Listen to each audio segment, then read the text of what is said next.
Understanding covert narcissists is this simple. The overt narcissist's false reality, false self, is this grandiose persona. That's easy to see.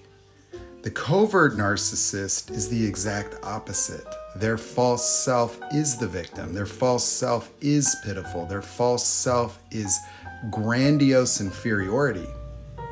And so when you engage these people, you want to help them. You want to fix them. You want to fix the relationship. You have empathy. You have love. You have compassion.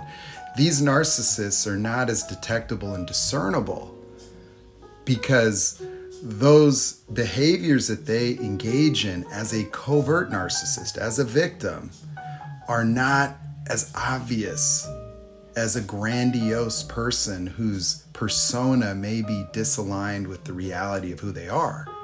See, when somebody's being a vulnerable narcissist, they are failing, they are having relationship challenges, they have been traumatized. There's way more plausibility and believability in this false self. And so there's something to fix there.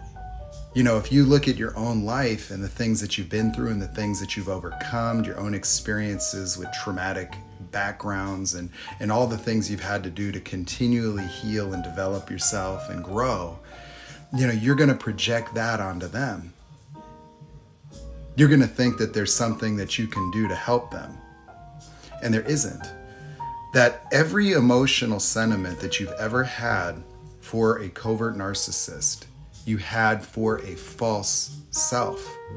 That caring about the afflictions of these people, buying into their victim stories, ongoingly dealing with them and their emotionality and their neediness and their pity parties and their dramas is absolutely the exact same phenomenon as somebody admiring, respecting, valuing an overt narcissist for their success, for their power, for their accomplishment, or a communal narcissist for everything they do out there in the world that makes a difference. That this person that you love, that you're attached to, that needs your help, that needs love, that needs support, that needs somebody to believe in them, that just didn't get a fair shake at life, that just got traumatized, that is a false self. Mind blown. That is the false self. That all that stuff, all the drama, all the behaviors you're engaging with, all the arguing, all the trying to fix the relationship, the betrayals, the cheating, the lying, even the pity parties, even when they come back crawling, even when they're crying, even when they're sorry, even when they're admitting fault, and it's all an act. That is a false self. That's what makes them so insidious and challenging, is they are not readily discernible as narcissists. Like most people associate narcissism with grandiosity. But these people's grandiosity takes form in being the ultimate victim. That everything you felt for this person, everything, every molecule of concern, everything that you thought they were, everything you wanted to help them with, was all for a false self. That's it. And so they intentionally destabilize people. They intentionally undermine. They intentionally sabotage. Sabotaging relationships is what they do in order to get supply. Bringing you to the table to constantly discuss things, constantly work things out, constantly fix problems. They do this in business. They do this at work. They do this in the context of romantic relationships. They do this in the context of friendships.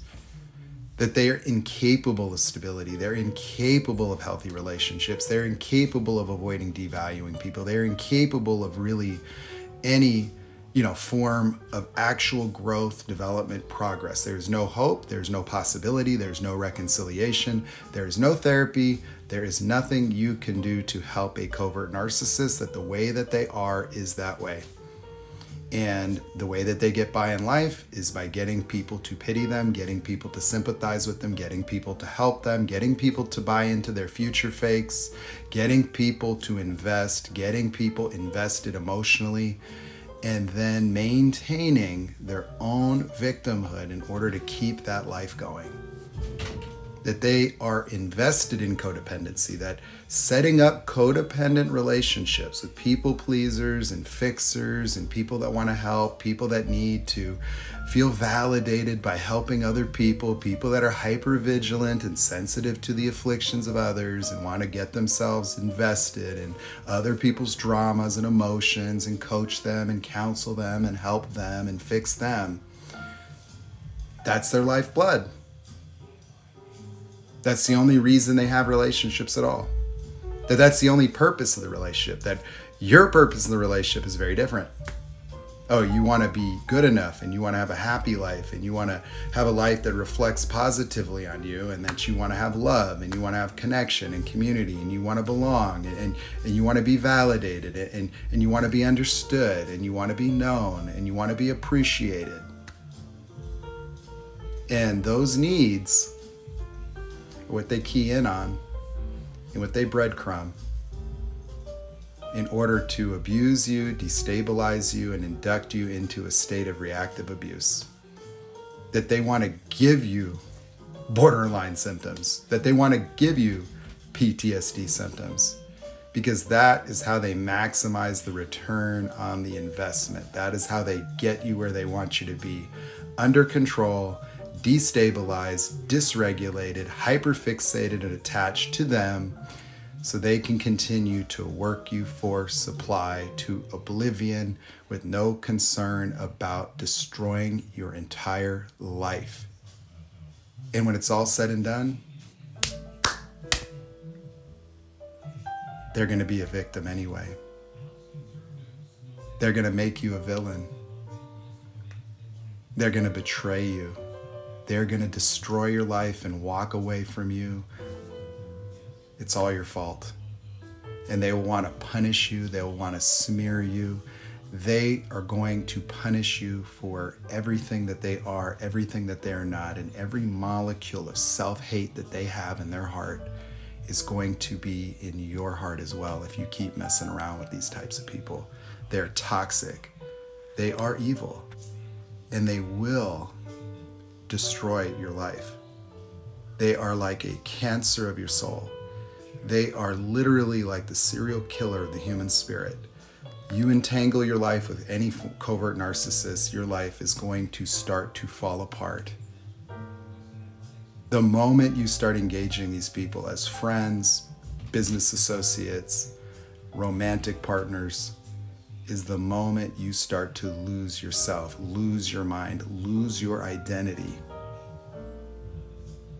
And it's the only way that that relationship will ever go, and there is no fixing it. You have to really, really, really take a careful look at yourself. And you might see that you have a lot of these, that these were around you when you were children. It's unlikely that you could form that kind of codependency with any kind of narcissist